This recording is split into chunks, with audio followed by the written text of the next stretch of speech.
కే తెలుగు సీరియల్స్కి స్వాగతం అండి. ఇవాళ జనవరి 23వ తారీఖు 2026న కార్తీక దీపం సీరియల్ యొక్క రివ్యూ తెలుసుకుందాం. కాంచన పూజ చేసి తాలిబొట్టుని కళ్ళకు అద్దుకుంటూ ఉండగా శ్రీధర్ వస్తాడు. భార్య విషయంలో తప్పు చేస్తే ఎలా కడుక్కోవాలో ఏ శాస్త్రంలో చెప్పలేదని అంటాడు. ఎందుకంటే ఆడదానికి జరిగింది అన్యాయం, పాపం కిందికి లెక్కరాదని శాస్త్రాలు రాసిన వాడు కూడా వదిలేశాడని అంటుంది కాంచన. కొందరిని ఊపిరి బతికించలేదు, కొందరిని చావు చంపలేదు. మనసు శిలగా మారిన వారికి ఏ బాధ ఉండదని బాధపడతాడు శ్రీధర్. ఇంతలో దీపం ఆరిపోగా శ్రీధర్ నూనె పోసి దీపం వెలిగిస్తాడు. నువ్వు రెడీ అయితే మా అత్తగారింటికి బయలుదేరదామని చెప్తాడు శ్రీధర్. నేను రాను అని కార్తీక్తో చెప్పానని కాంచన అంటుంది. నిన్ను తీసుకురమ్మని మా బావగారు చెప్పారు. నువ్వు దూరంగా ఉంటే ఇలాగే ఒంటరిగా బాధపడాలి, అదే దగ్గరగా ఉంటే కనీసం ధైర్యం చెప్పొచ్చని చెప్తాడు శ్రీధర్. కొన్నిసార్లు మాటలతో ధైర్యాన్ని చెప్పాల్సిన అవసరం లేదు, మనిషి పక్కనే ఉంటే చాలు ధైర్యంగా ఉండొచ్చని చెప్తాడు. నువ్వు వస్తావనే నమ్మకంతోనే మీ అన్నయ్య నన్ను పంపించాడు. నువ్వు రాకపోతే అక్కడ నీకోసం చాలామంది బాధపడతారని అంటాడు శ్రీధర్. నువ్వు వచ్చి సంతోషపడతావో రాకుండా బాధ పెడతావో నీ ఇష్టమని అంటాడు శ్రీధర్. కార్తిక్కి తాటిబేలంతో చేసిన పరమాణం అంటే చాలా ఇష్టమని కిచెన్లో సుమిత్ర చెప్తుండగా తల్లి ఆరోగ్యం గురించి ఆలోచించుకొని దీప కంటతడి పెడుతుంది. నువ్వు చెకప్కి వెళ్తున్నావా అని సుమిత్ర అడగ్గా నేను టాబ్లెట్స్ వేసుకుంటున్నాను, నన్ను కంటికి రెప్పలా చూసుకోవడానికి నా భర్త ఉన్నాడని అంటుంది దీప. నువ్వు అదృష్టమంతురాలు అని చెబుతుంది సుమిత్ర. నేను కొద్ది రోజులు మీ ఇంట్లోనే ఉండొచ్చా అని దీప అడుగుతుంది. మీకు దగ్గరుండి అన్నీ చూసుకోవటానికి అని అంటుంది. అంతగా నాకు ఏమైనా చూసుకోవటానికి నా కూతురు ఉంది కదా అని చెబుతుంది సుమిత్ర. ఇంతలో శౌర్య వచ్చి దీపని చూసి ఎందుకు ఏడుస్తున్నావని అడుగుతుంది. అమ్మమ్మ ఏమైనా అందా అని ప్రశ్నిస్తుంది. మీ అమ్మని నేను ఏమీ అనలేదని సుమిత్ర చెప్పగా ఎవరు ఏమీ అనకుండా ఊరికే ఎవరైనా ఏడుస్తారా అని ప్రశ్నిస్తుంది. ఉల్లిపాయలు కోస్తున్నాను కదా అందుకే ఏడుస్తున్నాను అంటుంది దీప. కూతురంటే నీలా ఉండాలి, తల్లికి కష్టం వచ్చినా కన్నీళ్ళు వచ్చినా తోడుగా ధైర్యంగా నిలబడాలని చెప్తుంది సుమిత్ర. అందుకే నేను మీకు తోడుగా ఉండాలని అనుకుంటున్నాను అని అంటుంది దీప. నా మీద నీకు ఎంత ప్రేమ ఉందో నాకు తెలుసు, కానీ నాకు నా కూతురు ఉంది కదా, నా సంగతి అది చూసుకుంటుంది అని చెప్తుంది సుమిత్ర. జ్యోత్స్న మనసేంటో తెలిస్తే దానిని దగ్గరికి కూడా రానివ్వవు. ఈ నిజం బయటపడే రోజు దగ్గరలోనే ఉందని అనుకుంటుంది దీప.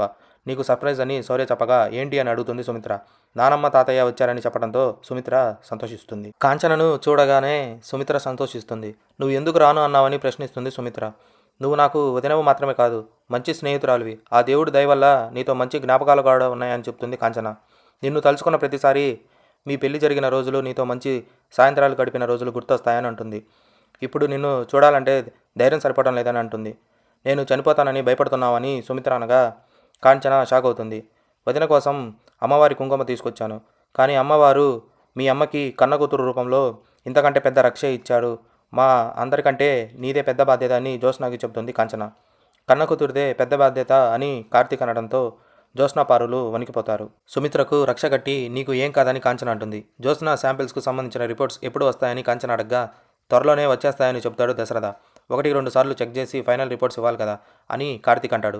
డాక్టర్ గారు వచ్చి జ్యోత్స్న రిపోర్ట్స్ మ్యాచ్ అయ్యాయి, ట్రాన్స్ప్లాంటేషన్కు ప్రిపేర్ అవ్వమని చెప్తారని కదా చెప్పేది అని శ్రీధర్ అంటాడు. ఇంతలో దాస్ తప్పించుకున్నట్లుగా రౌడీలు జ్యోత్స్నకు చెప్తారు. ఆ వెంటనే గేట్ దగ్గర పడిపోతున్న తండ్రిని చూసి త్వరగా రమ్మని చెబుతుంది జ్యోత్స్న. ఇంతలో కొడుకుని చూసిన పారు కంగారుగా పరిగెత్తుకుంటూ దీపని గుద్దుకోవడంతో పెద్దాయన సీరియస్ అవుతాడు. దాసు వచ్చాడు, కింద పడిపోయాడు అని చెప్పడంతో అందరూ కంగారుగా బయటకు వెళ్తారు. కార్తీక్ అటు ఇటు చూస్తూ పైకి చూడగా జ్యోత్స్న కంగారుగా కనిపిస్తుంది. ఇప్పుడే అసలు సంగతి చెప్తానని కార్తీక్ కంగారుగా మేడపైకి పరుగులు తీస్తాడు. దాస్ అన్నయ్య కోసం ఎందుకు అంతా కంగారు పడుతున్నారని కాంచన అడగా దాస్ కొన్ని రోజులుగా కనిపించడం లేదు, ఏమయ్యాడో ఎవరికీ తెలియటం లేదనటంతో కాంచన కంగారు పడుతుంది. దాస్ మామయ్యని చూసావా అని జ్యోత్స్నని నిలదీస్తాడు కార్తీక్. నేను ఎవరిని చూడలేదని తేల్చి చెప్తుంది జ్యోత్స్న. దాస్ గురించి నువ్వు ఎందుకు ఇంత కంగారు పడుతున్నావు అని శివనారాయణ అడగా వాడు వచ్చాడు, నేను చూశానని పారిజాతం చెప్తుంది. నేను నమ్మనని జ్యోత్స్న అనగా నేను నమ్ముతానని కార్తీక్ అంటాడు. నువ్వే కాదు, దాస్ మామయ్య రావటం మరొకరు కూడా చూశారని కార్తీక్ అనడంతో జ్యోత్స్న షాక్ అవుతుంది. అందరికీ చూపిస్తాను కూడా అని కార్తీక్ చెప్పడంతో ఎవరు వాళ్ళని జ్యోత్స్న అడుగుతుంది. సీసీ కెమెరా అని కార్తీక్ చెప్పడంతో జ్యోత్స్న వణికిపోతుంది. నీ బుర్ర సూపర్రా, దాస్ వచ్చాడంటే మీ తాతయ్య నమ్మటం లేదని అంటుంది పారు. ఇప్పుడు సీసీ కెమెరాలో దాస్ని రౌడీలు తీసుకుపోవటం అందరూ చూస్తే దొరికిపోతానేమోనని భయపడుతుంది జ్యోత్స్న. ఇంతటితో ఎపిసోడ్ ముగుస్తుంది.